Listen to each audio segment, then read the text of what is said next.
Just tell me what you want. I wanna be with you. I wanna be with you. Just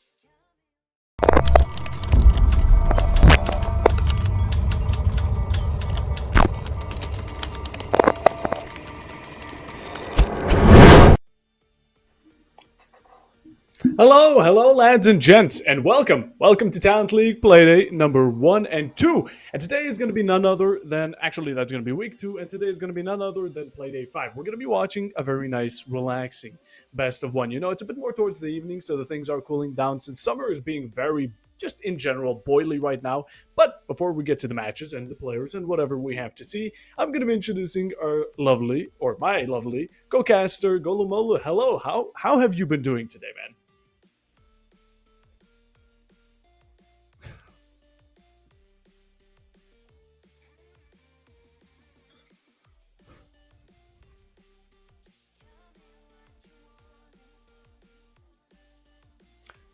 Yeah, most definitely. Today we're going to be watching Sokudo versus FALKE Esports. Now, I wanted to say fake for a second, but I saw the L, and I hope they're not going to be taking the L with them today. But it's going to be a very interesting match. It's not a BO3, not a BO5, so it's one chance. Take it all or leave it. So, yeah, for today's map, we're going to be having not Oregon. It was this close. It was between Oregon and our winner of the day from the map pool, Chalet. And we're going to be seeing a very beautiful, it's also like a cool map. You know, everything outside is very snowy and just in general fantastic. So what about you, Golo? What do you think about the map?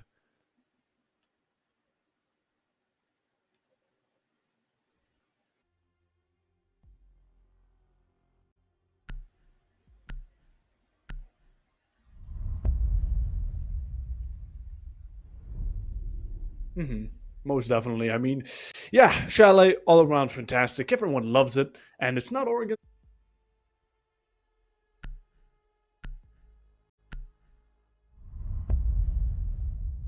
At what bands we're going to be having on Chalet. Now, for the attacking side, again, there's many bands that you can rotate through, but the most common ones are going to be Dokkaebi, Ying, maybe a bit of Monty now and then, but you know, it's very common. You can see how Dokkaebi, with the amount of pressure she puts on roamers and in general information she gives, is just absolutely fantastic. And Ying, just a perfect turnaround operator for the execute, because at the end of the match, when you get those Yingas in sight, it's basically game over. Now, for the defenders, Azami and Tubarao, what's your insight, Golu?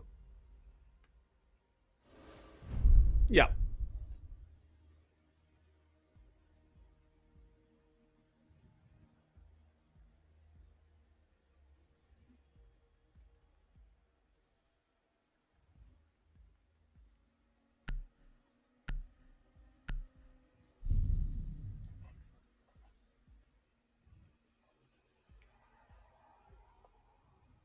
Hmm. Defenders, protect your bombs from being defused by attackers. Yeah.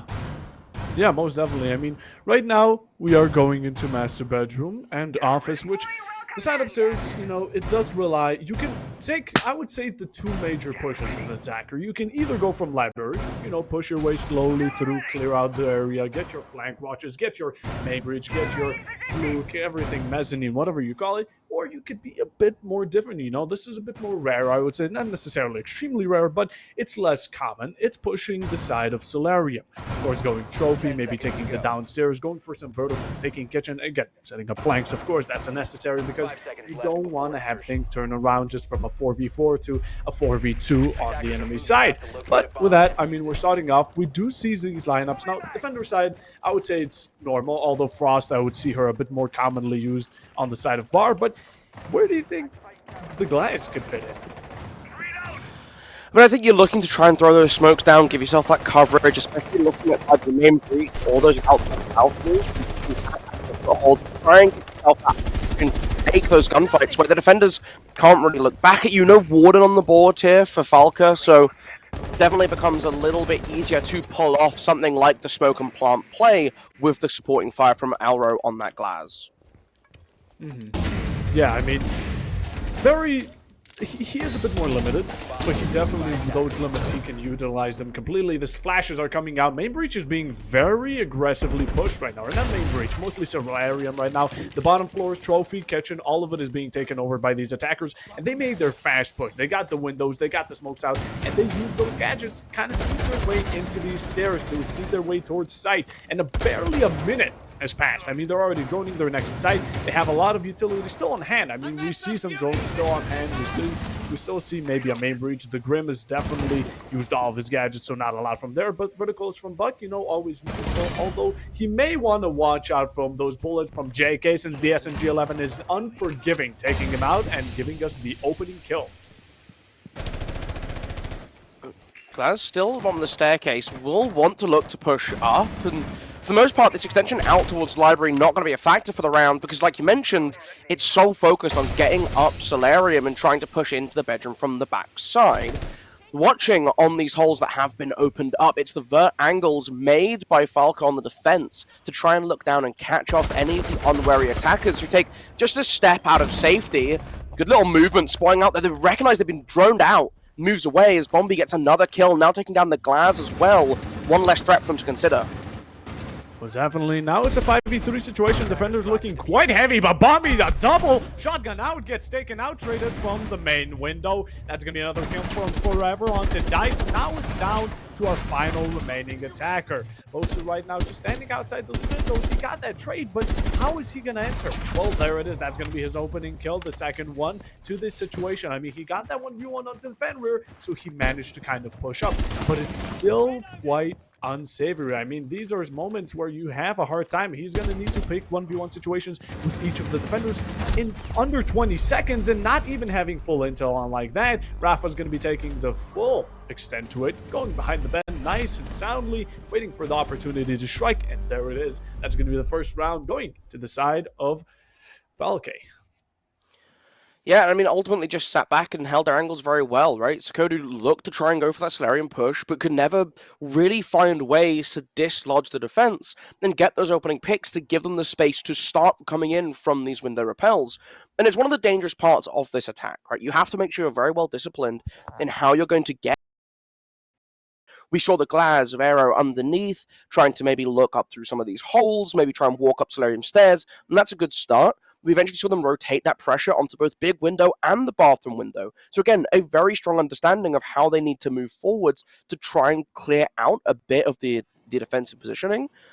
But ultimately didn't net in anything, right? They just eventually said, oh, we'll just jump behind the next reinforced wall. Oh, now we're out of your line of sight, and you have to just either jump in a window or swing in and hope for the best. And they could never get that opening. Yeah. I mean, the defenders also kind of used the openings to themselves, you know. The attackers, they were kind of just falling back a bit. They were sure they were going in very fast at the start. You know, they got the verticals, they got the stairs, they got windows under control. That was fantastic. That was good. But then it started falling back. I mean, the Buck took a lot of damage. His verticals were used possibly even against him.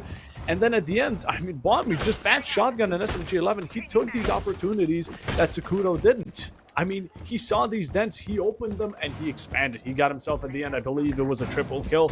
And with that, I mean, it all just fell apart. But, of course, that's only the first round. I mean, these two teams right now, they're just testing. They want to see what's happening, how are the player styles going. And we do love seeing the bit of a, you know, recruit in rank now that you can actually play him. Although, it's not our 5-stack possible recruit, but it's still just to hit. Yeah, it will be interesting to see how the use of both Striker and Sentry sort of emerges. I think Striker has had the more immediate impact, although Sentry also seeing a little bit of action as well. So it'd be quite nice to just keep an eye on as the season unfolds. Immediately just trying to get this pressure from the outside windows. And I think this is going to be a very common play pattern on Chalet, right? Is from the start of the round, try and find ways to open up these longer lines of sight. You open up the breaches into office. Try to push back the defense as much as possible because you really want to be able to get that control above the bomb site and clear out these roamers. Yeah. At the same time, you don't want to give away too much position. You don't want to give away too much of sight or any type of, I guess I'll say, room. Now, of course, library and all of those sorts, they can't necessarily be defended too well. But Solarium, maybe you can delay it for a bit. And these long angles definitely on upstairs can be opened with defenders, with the attacking gadgets. very easily and very quickly. But the defenders, they can delay it, and that's their job as roamers and as extensions. And just like that, Bosu's going to be getting taken out, along with Alfred, a double kill for the side of FALKE. Very good openings, just in general, taking out also the Ash and Ace. That's going to be the hard breacher and the soft breacher, along with the person who can hack enemy gadgets. A trade comes out from the side of DICE, but it's still a 4v2 situation, and they still need to kind of get this sort of operation going. I mean, their C4 comes out just like that. No opportunity was given, and that's going to be a double kill again, joined with the first one. Just in general, FALKE right now, they're dominant. I mean, how they're not only getting these 1v1 situations, they're also chaining them. You know, they get one kill, they get the double. Maybe they get a 1v1 after, but then at the end, Hero was a double as well. Just pointed at the end nicely towards that C4. And with that, I mean, again, Sokudo, they got what they needed, but they couldn't back it up. I think we're just seeing Sokudo just being a little too reckless on their attack. Right? Yeah. We're looking at them open up the office extension. Right? They have access through mezzanine now. And the question isn't, let's get some drones in, let's try and figure out what's going on. They have a little bit of pressure coming in from the bathroom or piano windows as well. Like, this is starting to look good. But someone just hits the go button a little too early and jumps on in, tries to take that space, runs into office, gets gunned down. An immediate response just to like, oh, well, we can refrag this. But you haven't set up that network to be able to do so. So you just push as the second player for that kill. You get caught off by a player you weren't expecting to be hiding on the sidelines. And that lead just starts to become bigger and bigger for FALKE on the defense. And ultimately, they feel very comfortable sitting back in those positions and just waiting patiently. Really good start for them coming out. And I'm looking forward to seeing what we can see from Sokudo in terms of shaking up this early round start, because they need to find a way to build themselves some momentum. And I think getting information on the defense is the most crucial thing that we've been missing, giving themselves the opportunity to go 2-3 players at a time to try and isolate some initial frags. Yeah, also whipping as a team in general would also be one thing that I would love to see from them, just in general. I mean, they either go all one direction and follow each other just like a little nice line, or they just completely spread out. There's no in between, and that's what they kind of need. They need this sort of chemistry to kind of get it working. You know, just like you said earlier, one dies, the other one goes for a refrag. They're just following the path of the previous player who was taken out. And with that, I mean, they should kind of maybe set them up, get a bit more like a perfect example, networking going on. And with that, I mean, that's kind of how you get that system going. But for now, I mean, these past 2 rounds, they haven't been doing much of that. Now, they did seem to slow down, and they're actually getting a bit more of time in, you know, actually being sure of what's happening. We see the drones, you know, it's been a minute and they haven't been completely isolated yet. So some sort of just in general strategy is happening. We see also some drones being put to good use, but in general, they should have started doing that from the very beginning, if you ask me. Spot out a little bit of the information at the top of Ivy and been able to work their way back into the small cubby to play this mirror window to deny both the mezzanine but also the piano double doorway. So again, the defense able to sit in these positions which are going to cause a lot of problems when this attack needs to start to push on down. Spotted out inside of dining as well. And so as they start to walk forward, the bulletproof camera from the bottom main stairs is going to ping out and force you to take a little bit of a step back. The nice nade to bounce down the corner. Not caught out by a magnet, done a little bit of damage, but ultimately the Wamai is just going to drop away. That creates the opening for them to start storming through this top floor, though, as they get the opening kill onto Bombi. The first time that we've seen Sokudo able to get that opening pick, but they're immediately going to lose that advantage in the following. Yep, and with that is also going to be the Nomad off the board. The flank watch could be a bit of a dangerous situation. Doesn't matter, though. We're going towards the late game. We are leaving forever. We're still running. You know, that MP7 could then hurt just more than one of their players. And they need to start getting to the execute. I mean, they have 35 seconds on the clock. They lost a man, and they don't seem to be getting him back. Okay, gunfights are starting to slowly go down. The Fenrir is being tracked by the Demos, which is going to put them in very nice 1v1 situation. But it's going to be Siku with the first opening kill onto this spot. A second one coming in from Rafa. Third one coming in from Spicy. And that's going to be a 4v1 situation. 3 men are down in an instant just like that with the snap of their fingers. Joining in is going to be Siku again. That MP5K in hand, and he won't be letting it stand. Almost a flawless. And again, I mean, they started off well. Opening kill was definitely there. It got traded out, and then it all just fell apart. Again, they just spread out. It's like the teamwork was never there. It's unfortunate as well because they took a lot more time setting themselves up in that last round. It took them until a minute 20 remaining to be able to get that initial pick and start pushing their way into mezzanine, into library. But I really want to commend them for how they did it, right? It was a lot of setting up the drone work, a lot of getting that information on, okay, there's one player inside a cubby, one player on mezzanine, no one currently in library. And once they'd figured out where these defenders upstairs were playing, starting to throw their utility in, they had Grim Bees to deny the rotations off. They had frag grenades coming into cubby to deny the access to the mirror window, forcing Wamai to drop down into sight and leave the rest of the defense upstairs alone. Really, really nice start. But the re-collapse from FALKE was really, really strong. Immediately retaking up the staircases, fighting along the horizontal to deny space inside of dining, which opens up these rotation paths through the fireplace, so that when the attack needs to start looking downstairs towards the bomb site itself, they don't have that comfortable position to launch into sight from. Attacker's objective is to defuse Yeah, I the mean, bomb. in general, how they started off, very complimentary, but it's not even only FALKE getting back into their teammate position. I mean, that was definitely a part of it, but Sokudo, they didn't complete it. They definitely had a bit of a half of what's going on. They got that opening kill. Okay, they got traded. That's normal. That's just how teams go. That's just how some situations go. That's fine. But then, all of a sudden, it seemed like they weren't paying as much attention anymore. At the start, they were going for that opening pick. That seemed like their main objective. But then they had no more main objective. You know, they just kind of let it go down the river. And with that, yeah, FALKE managed to execute off of it. And just like that, Sokudo is going to be, again, a very explosive start. Getting the opening kill again, learning from their mistakes and seemingly knowing what's good to start off with. Bosa is going to be getting a very nice one, you know, just kind of making his entrance through, getting a kill on side as well, and not only on, I guess, just a character, it's Legion of all characters. Still some soup mines to have in hand, you know, still some that weren't deployed, and that's going to be denying a lot of utility. Still going to hit another goo mine though, and now Fashi just going to have to slow down a second to pull that one out to not take any more damage.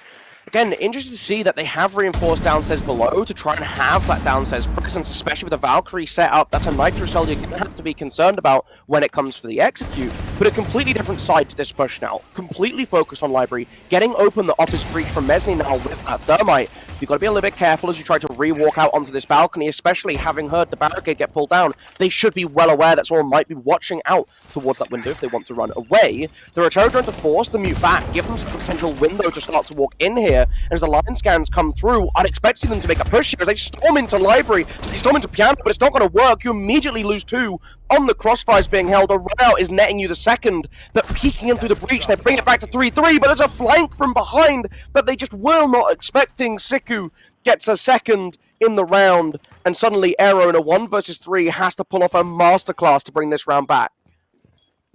Not only that, he doesn't seem to have the diffuser on him, searching for the last player. He spots one, he spots the second, but whiffs, and Spicy will be taking that. Now, again, good start. I really like the explosive mindset they have. I mean, the Ash going in, getting a very nice opening pick onto the Legion, that was fantastic. Couldn't start off a better way. It wasn't even a minute past, and they've already gotten themselves the first kill. But all of a sudden, I mean, their timings and how they just move along with their gadgets that they use is completely off. We saw the Frost, I mean, Siku just holding his angle on piano. The flash goes off, and he held that angle for a solid 2 seconds before the flash actually went off. Still managed to get a kill. So they didn't wait for the flash to detonate. They went in, he got a kill, the flash detonated. So just in general, not very synchronized.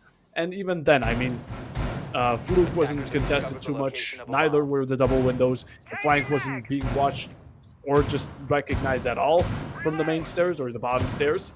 And for that, I mean, it just kind of fell apart. Again, a very good opening start.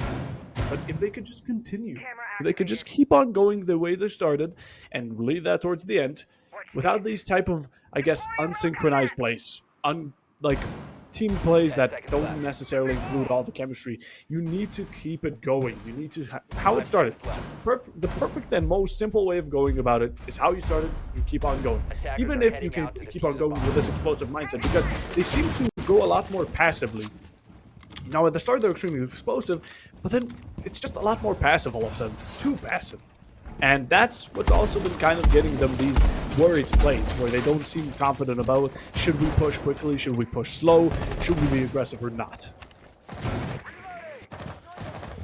Running down into the basement as well here, attacking again into the kitchen dining bomb site. So want to have a little bit more pressure from below the site than they did the last time around.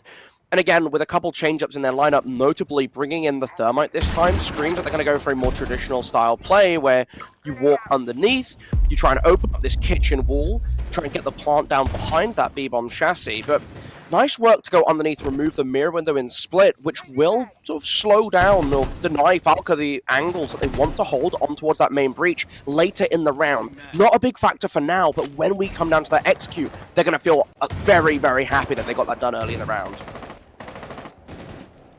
Very true. It could very definitely come in handy in the later rounds, and most definitely should, but we'll see about it later. I mean, we still have a minute 45. You know, we still chilling in the back. We still have a 5v5 situation. Not a spill of drop has happened yet.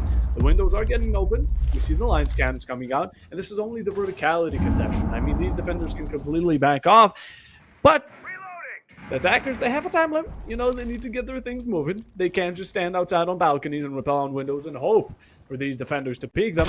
But an opening kill almost happens. The starting to contest, and that's going to be Sokudo off the board. A trade comes out, forever gets dice, and that's going to be a 4v4 situation. It's going to be on to the Bucks, so verticalities are going to be a bit more limited. We still do have maybe a secondary shotgun, or actually the line's going to get taken out. That's my mistake. But still, you know, an overall contention for the entire map from that line could still be useful. The line skins are definitely something you want to take into account. But these attackers are taking it, I'm afraid, a bit too slowly. Oh, they're hiding behind the green bins. Are you going to spot out Val? You are going to land the shots and take down this lurking Valkyrie. Denies the mainstay's flank, which caught them off in the round just prior. And by able to just jump in through trophy window amid the confusion, that's Aero going to get a quick little double kill to end off the round. Fantastic work by the Brava, just waiting patiently in the wings. And when all attention is on the main dining, it's all in fireplace, you jump in behind. Yeah, that was amazing. I mean, that was probably one of the first rounds where Sokudo, they took that advantage. You know, they had a very good start. Well, not necessarily extremely well, but they definitely diverted that starting explosion or that explosive gameplay to the end. I mean, we saw that triple kill in the end in almost an instant, and just everything going in at once, unexpectedly, rushing directly into side, going through the trophy window, double kill from the Bravo, absolutely fantastic. And they managed to secure themselves the very first round. But going into that, you know, half-round split, a 4-2 isn't the greatest. But just please, for the love of God, make it a 4-2 and not a 5-1, because, I mean, FALKE, they're going to be having themselves an awesome time if they can get away with a 5-1, because they've been consistent. They've been a lot more consistent. Now, Sokudo, they had these moments. They've definitely had the highlights, but they haven't been consistent with them, and I think that's definitely one of the major troubles they're having. And also, is it just me, or is downstairs not getting played like at all? Like, is this like the first time we're seeing downstairs, or have we even seen downstairs? No, and I appreciate, you know what, I think basement has its advantages, especially if you want to sort of bunker down, but I think the real way to play basement is by extending off and having ways to contest on the roam, force the attack to come and clear into you. And you know what? I like that these teams are staying away from it. I think Chalet is a map where all 4 bomb sites can be played and are super good to try out as the defense, and seeing different teams have different approaches is very common on Chalet, and it's nice to see that sort of showing itself as well in the lower tiers, in your tier 4 leagues and games, that there is a little bit of work to do on Chalet, you know? You can implement your own little vibe and style. Yeah, that's definitely it. As Bombi gets one, Sokudo gets one as well. It's going to be a trade from both sides, or a trade for the side of FALKE right now, but 4v4 ensues. No, not looking too good for Sokudo's HP. He did manage to get one for himself, but not going away completely unscathed. But yeah, going back to that, I definitely agree. That's 100% a point I do love. Chalet is not one of those maps like Clubhouse. Clubhouse, you majorly play gym, CC, downstairs. Bar is something no one even knows, probably. I mean, 50% of the player base doesn't even know there's a 4th side on Clubhouse Oregon, and maybe something else. But, you know, there's always these 3 major sites that just get rotated through, and Chalet is one of the really specific maps that I just absolutely love. It's all around perfect, and just like that, something that's not all around anymore is the man count. It's a 4v3 now, looking good for Sokudo, you know, with how they've been doing up until now. This is definitely an improvement. I mean, they're definitely being a lot more aggressive, and at the good times, you know, they're definitely taking advantage of these mistakes. FALKE is starting to show. Escapes narrowly there, maybe a little bit fortunate. Still an advantage though for Sokudo coming into the final minute of the round, clearing out the Ivy shield as well to comfortable control of the top floor. They can start to work away at this paneling inside a library as we're hearing the sledgehammer start to rip it up. Narrowly presents the head, not quite landing, and the nitro shell being gracefully avoided. Still dancing around the verticality, expecting some sort of aggression, but the shots from Rafa not going to connect with the intended target. Scanned out the Wamai now inside of the small closet, and this should be reiterated to the teammate who's come around. Dice gets the kill. One less defender to worry about now, running through the basement, trying to get back to site to reinforce Rafa, but caught out by Dice, who just swings on in. The last is Alfred running down the staircase to gun down the Frost, and Sokudo have finally turned up to play. Seeing how perfectly Sokudo right now just kind of executed this pressure. I mean, they put pressure on everywhere. They had one on in that trenches, one on hatch. They had one on mezzanine or fireplace even. They had verticality. They had everywhere, and they just started, you know, expanding. Although they did separate as a team, it was a 4v2 situation. And although at the same time, while they were applying this pressure, if a man got taken out, there was definitely another character there to refrag him. They were ready. They were everywhere. They were holding these angles perfectly. The pressure they applied from absolutely everywhere. I mean, you saw the defenders in sight. They were backing off. They were holding angles for too long, not paying attention to everything around them. Besides this one angle, they're 100% this one of these four characters is on, but the rest of the enemies, the rest of the three, are just behind them. And that's exactly what happened. I mean, they sneaked into sight. No information was given to defenders because it was all taken out. The utility was completely off, and all they had was sight, a bit of rotations, and their guns. The defenders, I mean, basically outclassed. At this point, they got taken out, and that was really well played from Sokudo. I mean, they planned that perfectly. They just started ticking away at them. I mean, even the Frost, she tried jumping off of mezzanine. The second she did, shots came at her instantly. I mean, FALKE, they're definitely good, but Sokudo, they're starting to make a bit of a comeback. They're starting to, you know, kind of show themselves a lot more. They're warming up, I'll say it like that, but it's still a 4-2. And to even make the score, they kind of need to make it for these two next rounds. Again, verticality coming through. It's interesting to see, though, that we have Sokudo starting on kitchen rather than on the top floor. But still playing above, as expected. A much further expansion across the rest of the top floor, though, contesting all the way up to library, but also playing around the back Ivy staircase. So clearly expecting this standard approach where you get that library control, you try to open up, remove office from the defenders, and then play for that main breach.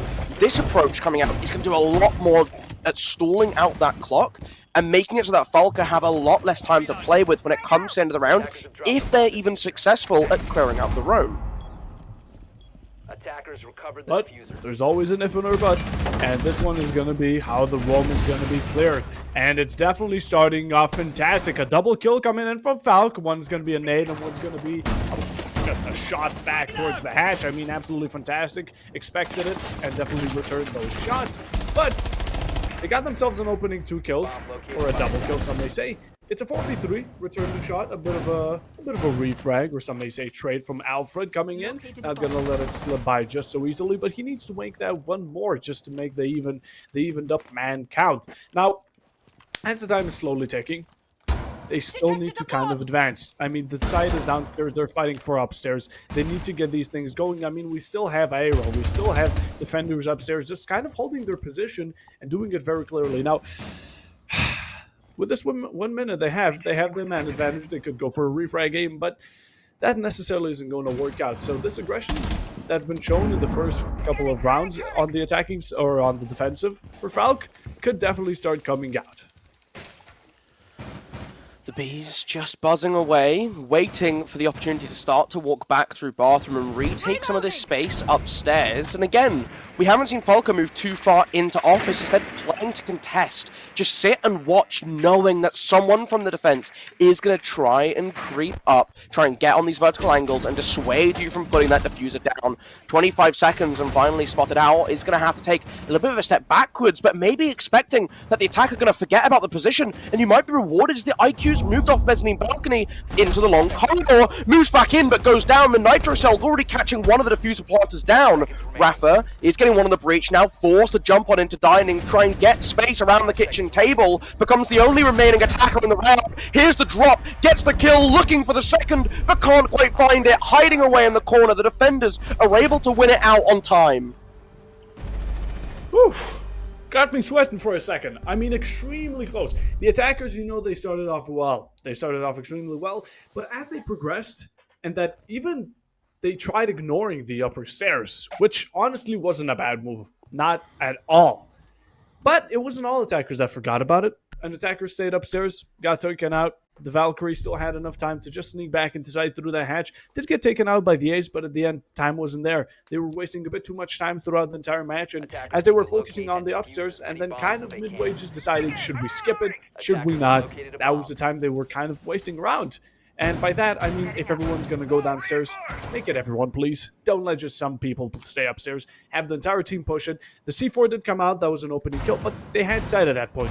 I mean, they had the diffuser. They had a very safe spot. They didn't. The defenders were out of gadgets, basically. All they had was verticality, but at the end, even then, the Valkyrie didn't have much left, so she just kind of, you know, pushed back down.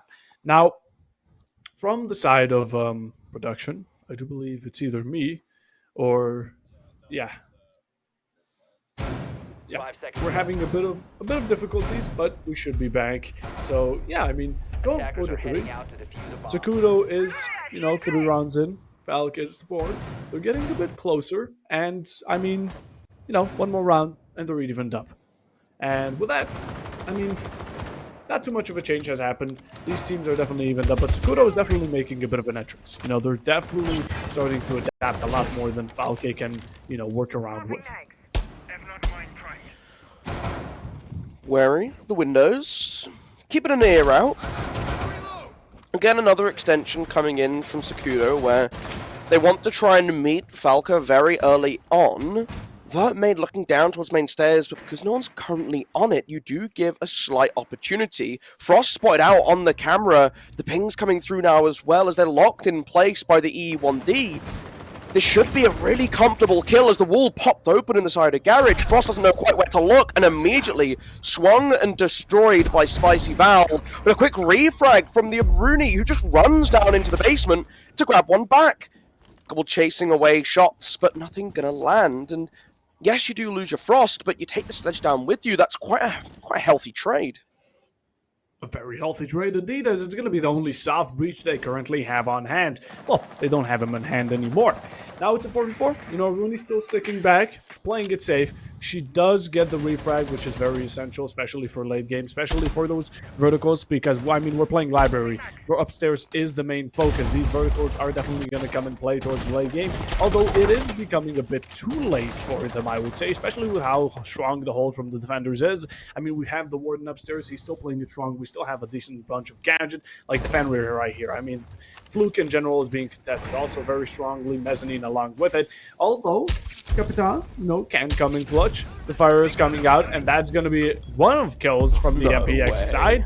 Most again 1, 3v4 coming down, and with the remaining minute, I mean, it's the attackers FALKE.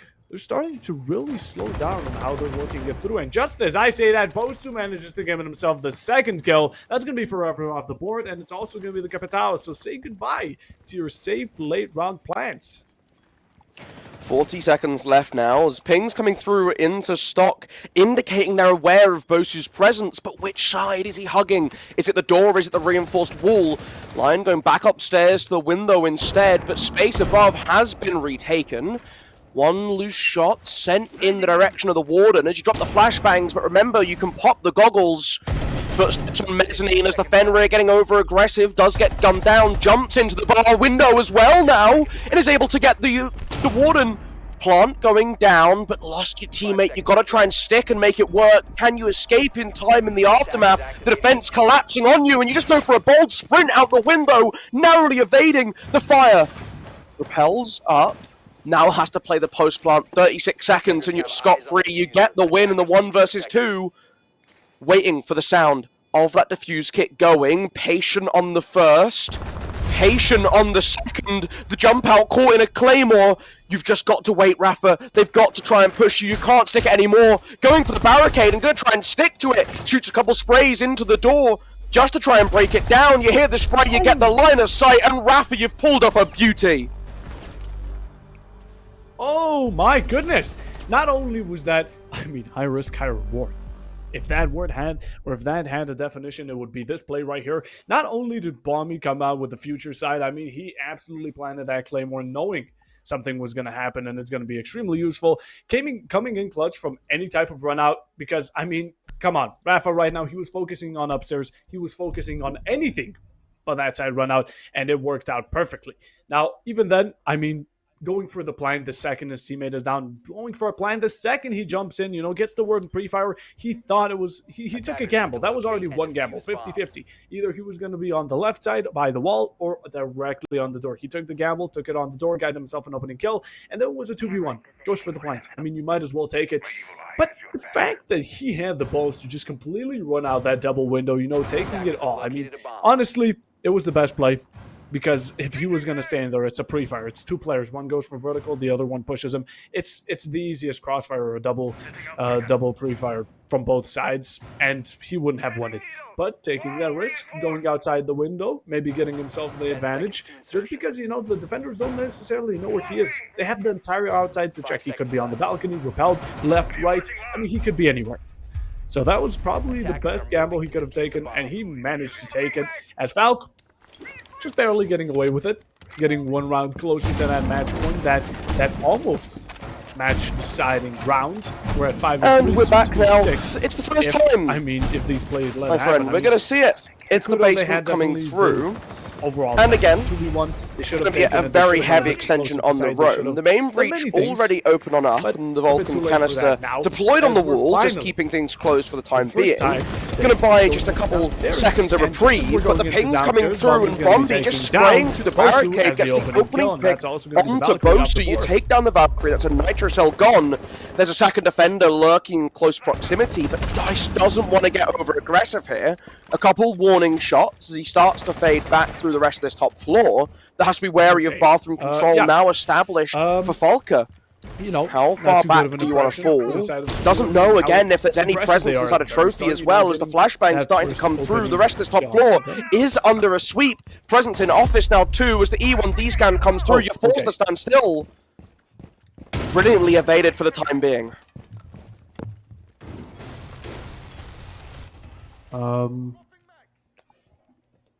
Do I just announce the technical issues? Okay. Spray's coming through on the vertical and, well, able to slip down into the basement as well. So that's a second roamer who, despite getting into some early trouble, has been able to escape with their life. Just barely. Now, we don't have much frags coming out as of recent, but we still have that in hand. I mean, it's 1:15 on the clock. Not much is kind of going down, but these attackers, again, FALKE, you need to start pushing. You're not being aggressive at the start, and you're saving that aggression for maybe a moment that happens towards the end when you have to take these really interesting gambles that maybe work once but won't work twice. And just like that, Bomby's going to be getting the second kill. Now, they're very good. They're looking good, but the time isn't. These defenders, they can start just going for flanks like these. The first opening kill from the side of Sokudo, making it a 4v3, just evening it out a little more. Alfred joining in, making that a 3v3. That Alda in hand is going to be absolutely unstoppable, as he's going to be taking out the second operator. Now, Ram being taken out isn't too much of a loss. I mean, they've already got this verticality. They've already used her. So rather that than a buck at IQ or a Thermite going for this breach as of right now. But that's going to be a double kill from Arrow. That absolute just usage of that flank. He's still upstairs. You know, he's still putting up that pressure, but no one knows about it. They completely forgot about it. Thermite out in the open goes for the hatch and gets absolutely taken out. That's going to be 13 seconds. They don't have much access anymore. They know where the puck is. They know where the IQ is. That triple kill coming in from Iroh, running into the smoke of the Fenrir. He doesn't seem to have the diffuser. He downs one. It's a double kill for Forever, but he needs to pick it back up. And with the Thermite being taken out on the side of Fireplace, that's going to be Sokudo taking it very nicely. Now, not even mentioning, Goyo right now is just absolutely taking the cake. He got a triple kill upstairs and no one even wondered about him. Now, of course, with the time you have left, you can't really go for another, entire roam clear. But they completely spread out. They went alone, out in the wide, directly into his territory. And with that, he just managed to pick him up, put him into his KD, add one after another, and get them the round. I mean, basically, Thermite couldn't even breach the hatch, get the opening into the site, get himself down to actually plant the diffuser because he got taken out. Attackers need to locate and defuse. And again, right, it's despite the early aggression coming through, despite that opening pick falling in favor of FALKE, they couldn't catch the Fenrir or the Legion off in time. And it led to the situation where they were pushing down into a basement with very little information on the location of the remaining defenders, very little time for them to really play with, and that's what's enabled the defense to sneak in behind, take down that all-important Thermite, drop that diffuser too far away from sight to be even able to recover. Nice little bit of play there, playing that basement on the extension and playing it really, really smart. Now it's back to kitchen dining, a site that they won the last time around, and they'll be looking to try and just tip it over the edge once more. Pretty similar setup coming through. I think there's very little, if any, change up in the initial lineup. And for me, it's all going to be on how does FALKE change their approach to this. They need to deal with the library presence a lot quicker, a lot sooner, so that they give themselves that time to play onto site, so they can actually get themselves a comfortable plant down. Yeah, I mean, that was the one thing Sokudo was definitely doing correct. They were having these explosive starts, they got an opening kill, whatever it was, they got some sort of control quickly, but even towards the end, they still were a bit missing off of time because they slowed it down. FALKE, they're not doing any explosive timings, they're just going off of these mediocre, slow runouts, or not runouts, slow pushes, and with that, I mean, it basically ends up how it does. No information. They did clear all the gadgets, that's true. They also used their gadgets, maybe reserved some, but at the end, they don't have the time nor the information to actually go for a comfortable execute, or at least not go for executes that are spread out like that. Going for a bit of closed up executes, where you actually focus on a side, is a lot more comfortable than going for what we just did the previous round. But Soku opening it out, Arrow again, the Forest, the Frost, Jesus. Almost getting taken, actually gets taken out. A kill coming on to Bosu, but a trade coming on from the side of Alfred. A run out onto Bathroom Balcony. Taking it not only even from the extension of above, he also took it to the outside. Made that personal and made it closer to the man advantage. But, FALKE still looking very nice, getting that breach onto B. Right now, it's going to be getting opened up, and they don't seem to have any C4s to back it up from the side of Sokudo. Couple shots coming deep down in towards Solar now, just to try and push further back the rest of this defense. Remember last time we had that Valkyrie creeping around the top floor that caused so much harm for them as they tried to walk in towards the site. So this time, don't want to leave anything up to chance, and that means full clearing out right to the back staircase. But that's incredibly dangerous when it's Alfred that you have to deal with, who just completely demolishes Zico, looking for the close angle on the wall, but the drop shot coming through from Forever gets them that all-important kill, secures top floor control, and now they can start looking down towards the site. But it's DICE running around off-site that they might have to be a little bit more cautious of. Wiggling his way through competition, manages to get himself another kill. Forever, staying Forever alive. 20 seconds on the clock. He doesn't have Forever. just like that, Fishy going to be taking it out, SMG-11 in hand, but they do have sight. They have the diffuser. Ace is going for it, but a verticality coming from Dice could prove deadly. The drop does come out. He's alive, but does manage to pick out one. The diffuser is down. The information is there. 14 HP on the clock. 14 HP on Fishy right now. He tries to go for those SMG-11 shots, but they're just not connecting to the head. Just like Rafa right now connected to his torso. Right now, the AQ-12 in hand definitely going to be able to finish the job, but very risky drop. I mean, I don't know what Sokudo's Valkyrie was thinking. Going for the verticality is completely valid. That's completely fine, and you need to do it fast, especially with a drop. But just dropping into enemy lines, I mean, no backup. At least wait for your teammate, get some communications, and make him at least distract. Maybe cancel the plant. Maybe divert the non-planter's operator diversion or the attention away. Just make him think that he's not going to drop the hatch just yet. Kind of do a bit of a team play, but at the end, we're already past that. FALKE managing to get themselves the 6th round. Now we're on to match point. Now we're 6-4, and with that, one more round, they'll be taking home the W. Bar Gaming, is it the final stop on the way? Well, FALKE did win it last time. Obviously, it was from a questionable situation. Obviously, a 2 versus 4 recovered into the 1 versus 2, somehow still recovered it into a comfortable win in the end. And it was all because of the space that was given from Sokudo. We talk a lot about how they are extending off of site. They're making their presence known across the entirety of the map, and while that definitely has some very powerful influence, especially in the early to mid round, in the late round, if you commit too heavily to your far away post, you leave a lot of openings around the site, and that was what we saw happen. It's what allowed Rafa to jump into site uncontested, win one gunfight, and yes, he's in a 1 versus 2 and has to try and stick that diffuser, but there's no one in close enough proximity to ever stop him, and he's gone well clear before you get back to site. This time I want to just see them be a little bit more disciplined with when they need to return, when they need to fall off from their roaming designations. Yeah. But they're going to need to start doing that fast. I mean, Sokudo, they're right now 1 round away from losing, and they need to get 2 for themselves to even have a chance of going overtime. And they need to make sure they can't commit too many mistakes. I mean, just like that. That's going to be Val. She got the main camera, Val, that's going to be a large camera, but it gets taken out just like her drone and just like forever. Now, Val having a bad time, they do want to take these 2 rounds into account. She can't hack the Legion Goose just anymore, and they don't seem to have much control over the upstairs or the downstairs area or their players at all. Bomb getting taken off the board, 3v5. That's going to be a very nice kill, a double kill, just to open it up for Sokudo. Coming back, that's going to be Rafa with 1, but just walking into sight. Dice is going to be managing to get himself 1, a 2, and into the outside of Fireplace. Very, just overall finishing job. Coming out, it's going to be a 1v4. Capital right now in a 1v4. I mean, he doesn't have much left. He has those bolts, 3 in total, 1 smoke, 2 smoke, and 1 fire.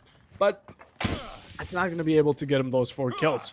I mean, he's going to be walking into a crossfire any second right now. Comes out the peak, and Alfred there to finish the job. Now it's 6-5. Now, this can either end 7-5, or you get to see overtime.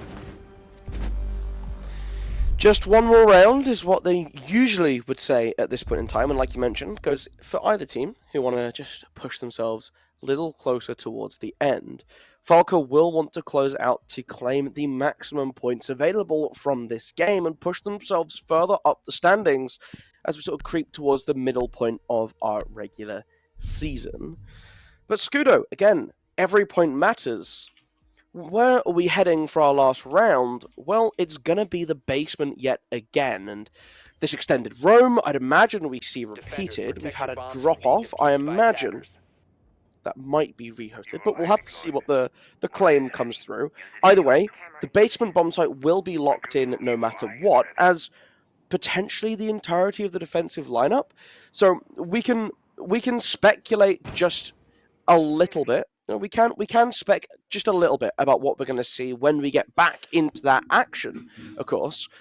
But I think, again, very clear, we're going to see another sort of extended roam up. They're going to have presence across all the way to the top floor, and it'll be interesting to see what FALKE can do to dislodge or dismantle that. The ball, how are we finding the game so far, right? We had a Chalet game 2 days ago that played out quite differently, I feel, in terms of how the game was played by both teams, despite the fact that both of these games have been pushing onto the brink of that overtime. Yeah, I mean, overall, I mean, the previous match was absolutely fantastic. And I'm today, honestly, just happy we don't get to see Oregon instead of Chalet. But, I mean, this is the second time we're seeing Basement, which usually, like you said, this is a map where all sites can be used, but it's still quite uncommon. I feel like Basement is still one of the more common or used ones out of just in general all the sites, but doesn't matter. The first time we saw it downstairs, we had a Goyo upstairs just taking out character after character after character, and not only that, he didn't even get contested once. Thermite just went into fireplace, placed his little exothermic on the hatch, he was like, okay, you know what, I'm gonna get breach, I'm gonna get into side, I'm gonna get this plan down, we're gonna win. Oh yeah, someone's above me. And I mean, that just kind of continued down the line, but going for wine, just all spread out. It was kind of confusion in general for the attackers. So that's why I feel like right now, going downstairs is definitely a valid option. If, again, those mistakes tend to repeat themselves. But we're going to have to see. I mean, let's hope some adaptation comes from both teams, because if this continues, catastrophe, I say.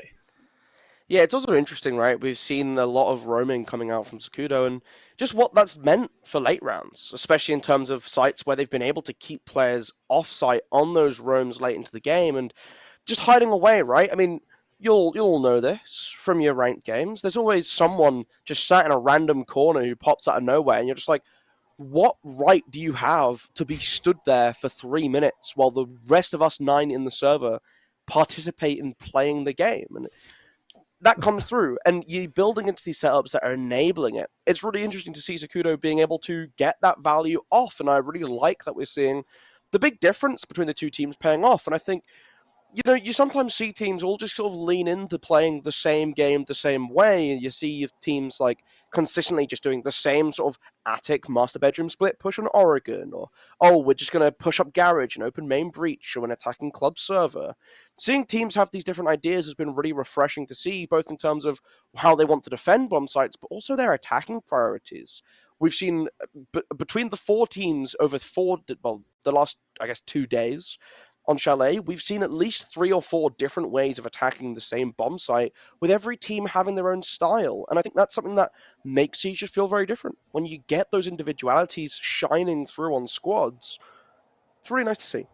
Really nice to see. Yeah, I mean, it's absolutely fantastic. Not only do we get just these different and new, refreshing strategies, we also get these fantastic plays. I mean, just like random drops from the Valkyrie on hatch. We see the Goyo, as we mentioned, just roaming around, having absolutely no business being there, because that Thermite wanted to breach and he wanted to do it in peace. But I mean, just these plays also really kind of make up a combination of these new strategies, or maybe unexpected plays that all around just make us scream and laugh or enjoy whatever the Siege match is, and that's why we love Siege. But yeah, basically right now, still in the background, not much happening, but for the past, I mean, that's basically it. Yeah, I mean, I think it's just interesting to see. But I mean, I don't know. Outside of Chalet, is there any other maps that you've kind of been disappointed we haven't seen as much recently? Because obviously we've had a bit of Chalet now. I'm not too sure what the actual standings throughout this season have been, but I feel like Chalet's definitely been one that's been starting to occur a little bit more, which I think you come to expect, right? It's definitely ended itself in. We had a consulate the other day. Love seeing a little bit of consulate. Maybe some skyscraper guys. If there's any of the other teams listening, give us more skyscraper games. That could be quite lovely to see. A bit of Nighthaven Labs. Are you? What's your take on Nighthaven actually? Well, while we're here, let's. Are you a Nighthaven Labs enjoyer, or are you a not cool person? I am an enthusiast. I love it. Okay. Definitely one of Emerald Plains. This is just a bit off topic, but Emerald Plains being one of the newer maps at a bit back in the day, and that time completely ruined new maps for me. I thought it was over. I thought it couldn't get worse. But then Nighthaven come in, and I was like, you know what? This is very decent, and I don't get people hating on it. It's a well all round just kind of combination of these aspects of maps, which I absolutely love. You have rafters like the garage on Clubhouse. I love Clubhouse as well. You have just, in general, it's a fantastically built map. Also, the introduction of having 2 main breaches on the upstairs floor, I adore it. I really do. You have a main breach from outside, you have a main breach you can contest as the defender inside. It's like a 50-50 split what you want to prioritize as. when on the attacking side, especially when going downstairs as well. You can play off of hatches, you can play off of main breach, you have another small main breach. Like the amount of options it gives you is absolutely insane, and you can take them all at once. You can take one specifically. Whatever you do, there's nothing necessarily wrong, and I love Night Haven. Yeah, it's a great map. I also I've just loved seeing it in comp as well. I think it's the same because both Constant and Labs obviously came in at the same time, and we did see a big uptick in teams trying them out. And I think historically we've seen that, right? When maps come into pro play, same thing happened with Chalet. It wasn't really touched very much. Got introduced immediately into the comp list. Very quickly, people started loving Chalet. Skyscraper, a little bit untouched. Players didn't really want to try and learn it. Didn't really gravitate onto it. It gets added into the competitive map pool, and it becomes a favorite for a lot of people. And I understand that, it does play very differently. And some people who aren't massive Skyscraper fans, but I think we can appreciate across the board that it does get played a little bit more now. And I think that is quite nice to see. I do wonder if Emerald Plains would almost benefit from that, right? I think the only one I'd be hesitant for is a Lair. Lair's the only one that I'm like, maybe we don't. But Outback, I'll be down to try it. Ooh. Emerald Plains, I'm down to try it. Like, let's stick our pro players, let's stick our competitive players on some of these lesser known maps, see what they can cook up. Yeah, I mean, okay. Layer as well, not too keen on seeing. It's a neutral map for me. I don't like it. I don't hate it, but if I can see it and get rid of it, it's definitely getting pushed away. Another one, Outback, I would love to see as well, but Border is also one of the ones I haven't been seeing much lately. I hate Border. You hate Border? I hate Border. Okay, bro. This is... All the homies hate Border. God damn, man. Why do you hate Border? Why? Okay. So my two least favorites are Border Cafe, right? That's my two least favorites in the map pool. And it's kind of for similar reasons. I think Border is like just dull. Like, it's literally like the amount of times I've been watching or casting a Border game, and as a joke, I'll just say, like, if you reach the building as the attackers, you win, lol. And then like an Ash will like run up, get killed to a spawn peak, and the attack all loses. And then the next round, the Ash runs, there's no spawn peak on that window, they get to the building, and then they just kill everyone. It's just like, the map is just so fundamentally just dumb. It's just Call of Duty, the map. It's Call of Duty, the map. And I get it if you like it because you're just a little Call of Duty brained gremlin, but like, let's play real maps. Let's get our like consulates, let's get our clubhouse, let's get our like banks in there. These are all good maps. You can have like entertaining fragger maps because I appreciate the role that Border fulfills in the map pool. Border is our frag haven, right? That's what it's supposed to be. It's filling a void to things like the coastlines before it. It's filling the void of things like, I mean, those are the two biggest examples, right? But you'd even see the case on like Old Bank a little bit. Like when it was in before, you get quite a lot of early aggressive play coming in from fraggers. And I think it's always important to have these. I mean, Bank's very big, but these smaller maps that do lean themselves to aggressive teams, I'd like to see in Emerald Plains, I'd like to see Coastline back in the map pool because I think they're just more interesting. I think Border's just quite dull. Okay, you know what? I'll fair opinion. Although I still love Border mostly because I don't see it that much. I'm gonna be completely honest. Just like Consulate, just like Border, just like Skyscraper, I just don't see it a lot. I want to see it a bit more personally. Not maybe it becoming common probably wouldn't be fun, but one of the things I do hate, I swear to God, if Emerald Plains comes in, I'm gonna cry. Emerald Plains is fine. That's my hot take. Emerald Plains is fine. Just play it. Just learn it, man. Like it's like I know the map, but my issue is every time I have anything associated with a goddamn map, it's always the minus. It's always the bad. I feel like the map in general as well. It has there's maps like we talked about Night Haven. It gives a lot of opportunities, but. And let's say Border, it gives too little opportunities because it's Frag Haven. I feel like Emerald Plains gives way too much opportunities. I feel like with the amount of walls and angles and just it's an overload. I can see it being fun, definitely, and just in general a strategic map. But I feel like it's it would definitely fill in the comp pool with something that has a bit too much of it. I'll say it like that. I could see that. I think we try it. I'm in favor of. I think we try a couple funky things. Let's take out Clubhouse.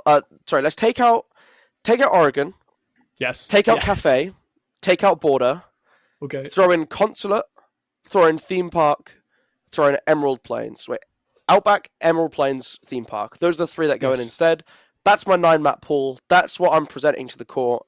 And you can ponder that, but we are going to jump to a very short break where we just sort out a couple technical issues with getting our rehost all back together. We should be back very swiftly for the final end of this series. We'll be back very shortly. Please don't go anywhere. Stay tuned. Or actually, no, I did. Okay.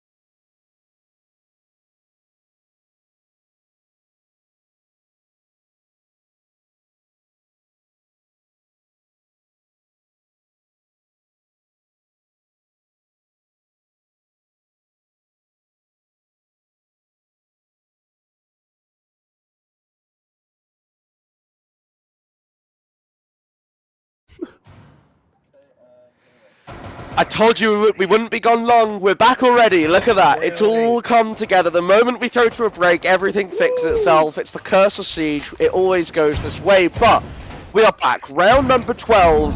FALKE one round away from pushing themselves to a victory.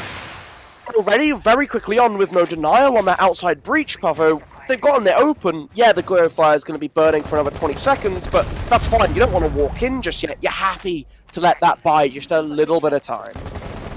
Yeah, most definitely coming in hot. Just like that, that's going to be an open kill onto Forever. Now, FALKE, they don't want to have opening kills dropped onto them. They have the match point round. They can take this away without going into overtime, but they still have a chance. It's one person. It is the Buck, which is soft breach, which is in general verticality, which you always want. I mean, the amount of pressure it brings, absolutely fantastic. I mean, whip snap. Because, I mean, opening kills are always, it happens from one team to another, but it doesn't decide anything. We're still going. Sokudo, I mean, they're starting off strong. They're holding their verticals. They're eating their veggies. They're doing whatever they can just to kind of get themselves this chance into going into overtime. Pre-fires are coming out. Very good one from Posted, but ow, what a shot! Dropping onto Trophy Stairs. Pre-fire onto the window. He gets one. Another drop coming in from the attacking side. That's going to be Bobby trying to take out two. Elysian will be there to back up with the Valkyrie. And now we're down to a 2v5. Okay, FALKE absolutely dropped it. Just like that drop from Trophy Stairs. And I think we're going overtime, Golu. Bring a couple of shots now into Split to try and hunt down these remaining players. Opens the wall up behind Dice and does take him down. You finally get that opening pick for the attack. But is it too late? There's a minute left on the clock. You're only down to your two remaining members. It is the Grim. You got... Okay, never mind. Grim's dead. Grim dies upstairs. It's all down to Siku now in a 1 versus 4 for an ace clutch. And immediately, Bosu's going to gun him down, getting that information, and he's creeping up through jungle. Oh, and a 4K to finish it off. What a fantastic performance from Sokudo. Now, we are going into overtime, so no more second chances. No takesies, backsies. As FALKE, I mean, what the hell was that route?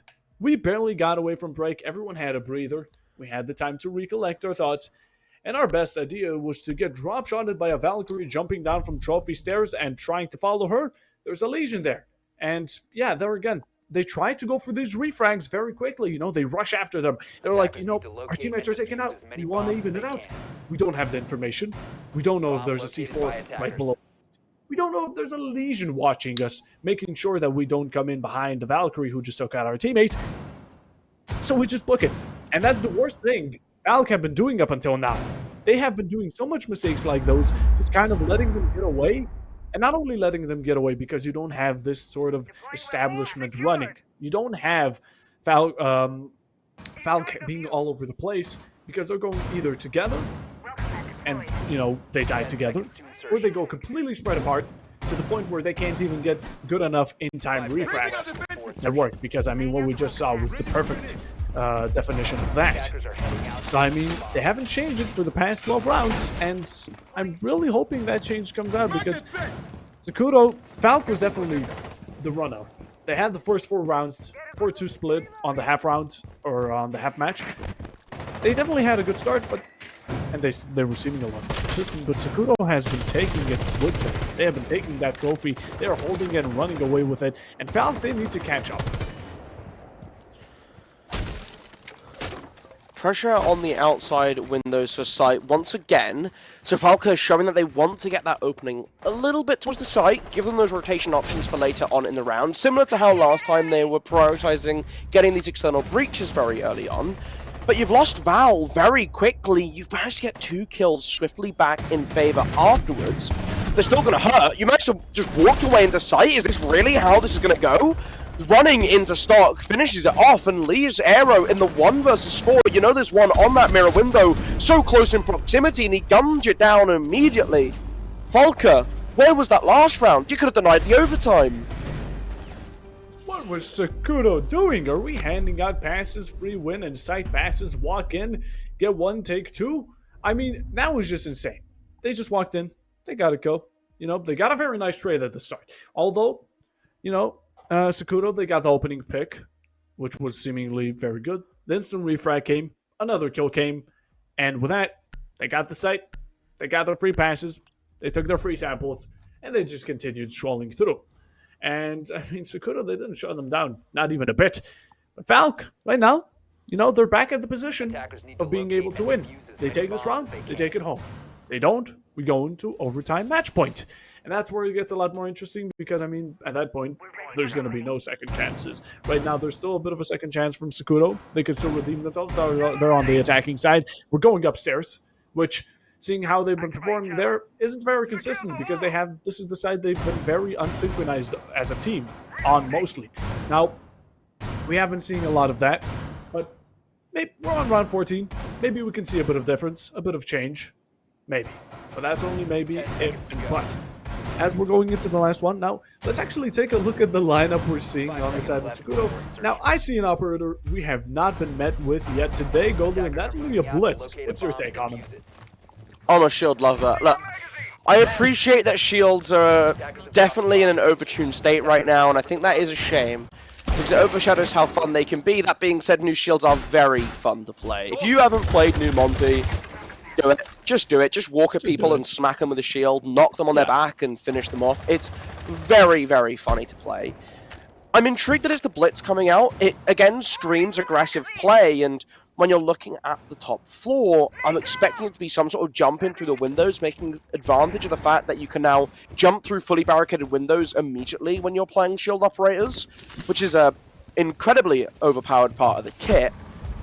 But lining out, it's actually going to be a spawn peek coming in from outside, looking up towards the roof, Bombi from downstairs. That's your opening pick. You take down Dice, and you lose a little bit of this support for when you want to go for that execute.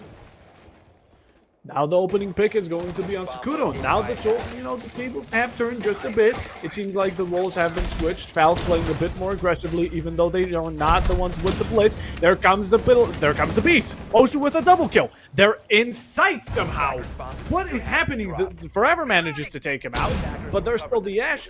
But the blitz is taken out, so they don't have that necessarily rush advantage. Now the attackers are playing defensive and playing on site, while the defenders are off site and holding positions. What is happening? We have Forever and Frost on the piano hallway while a plant is going down, and the attackers are having it. A triple kill coming in from Bosu. The G36C is going absolutely ham. A quad kill coming in from Bosu. Will he be able to get the ace? And just like that, it's going to be getting by the bug.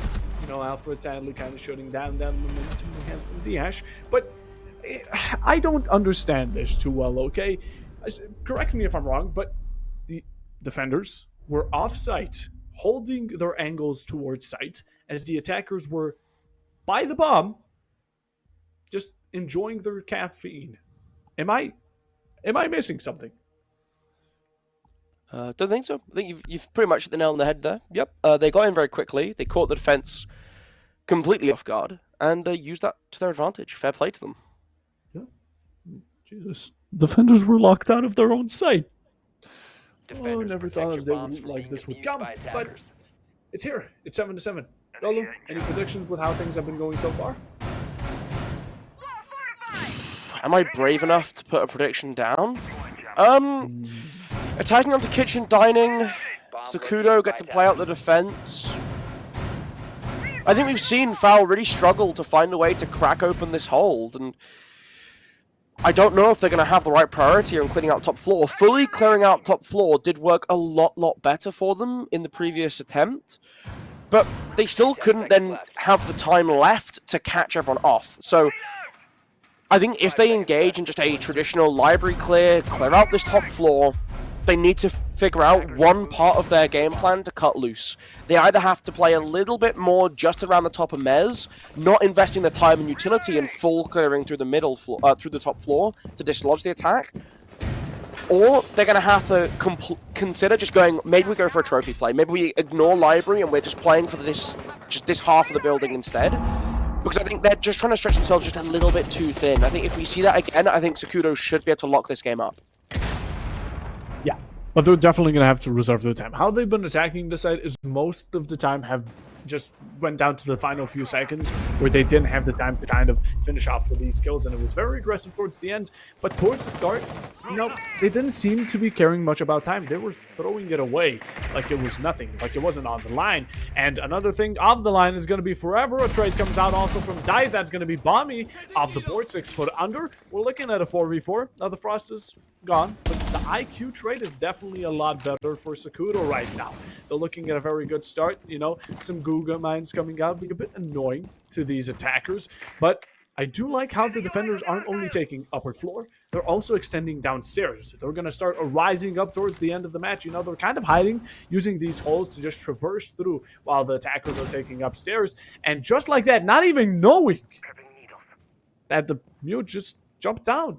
And Mezzanine is being watched by, of course, by the Ash, but I don't think she even knows what she's watching. There's no one there. The upstairs is taken. We have the Habana. We have the priority straight. We have the upstairs. But they need to push down, and the defenders, I mean, they're one floor below.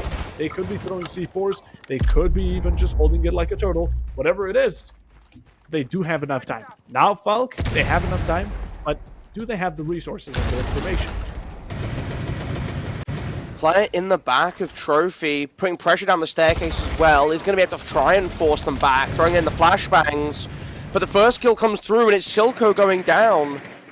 Now looking to just continue to barrage their way into West Main, and are going to be rewarded with a kill onto Alfred. You take down that Valkyrie, a Frostmat under the window, but thankfully the Habana can pick themselves back up and start to push their way down in towards site. Meanwhile, Forever just plunging deeper into the heart of the defense, looking down towards the table, reads into the play behind the book. It's a triple kill so far in the round. The Habana taken down, and Dice gets a double to leave Forever all alone, needs 2 more kills, doesn't realise how close in proximity they are around the corner, alive on 3 HP, goes in deeper, takes down the castle. It's a quad, literally 3 HP, an ace needed to clutch up the game. The diffuser going down on the default position, expecting, but why have you cancelled the plan? You need to drop in the kitchen, and Forever, you're a miracle, man! You've done it! An ace to clutch it up. Set perfectly and executed by Forever. Went down trophy stairs, took 2 with him, made it that a 3 and a 4th. Just with 3 HP on the line, he managed to take out 2 by himself, carrying FALKE's victory right now on the back of his back. But what an amazing way to finish it off. I mean, what an amazing way to finish it off. I mean, FALKE right now, in general, that was insane. That was just off the top of my head.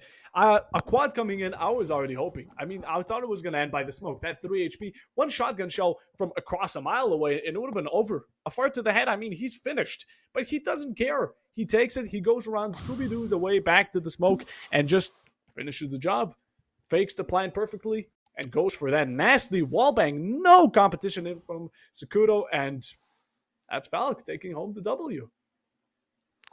Yeah, that was a play. That was a play from from Forever.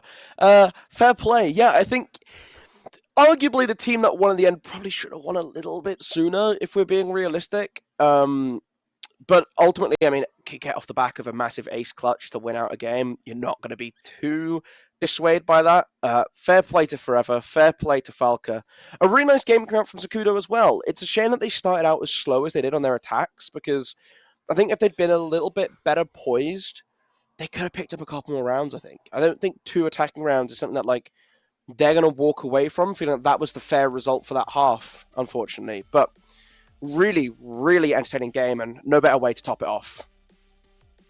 Chef's kiss. Absolute cherry on the top of that cake. Just finishing it off nicely. And with that, I mean, that's basically it. Just overall, thank you to production in the background. Had a bit of troubles in there, a bit of a rehost, a bit of logos. Whatever happened, it's completely fine. We managed to get it off with an amazing game. Golo, thank you for co-casting with me. It was an absolute blast talking to you about what maps would be actually decent to head into the comp pool. And with that, it was Playday 5, Week 2, and we'll be seeing you soon enough.